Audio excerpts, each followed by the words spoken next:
महिला प्रजनन तंत्र के भीतर लाखों स्पर्मेटोजोआ वजाइनल कनाल में प्रवेश करते हैं। उनकी फ्लैजेला लहराती हुई गतियों से आगे बढ़ती हैं और सीमेन में मौजूद प्रोस्टाग्लैंडिन्स उनकी गति को सहारा देते हैं।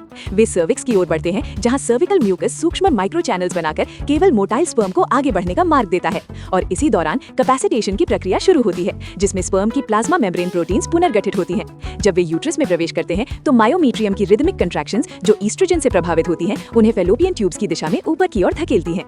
फैलोपियन ट्यूब के एम्प्यूला भाग में एक सेकेंडरी oocyte, जो मेटाफेज 2 में अरेस्टेड होता है, कोरोना रेडियाटा से घिरा हुआ प्रतीक्षा कर रहा होता है। आसपास की सेलियां धीरे धीरे हिलती हैं और ट्यूबल फ्लूइड में कोमल धारा बनाती हैं।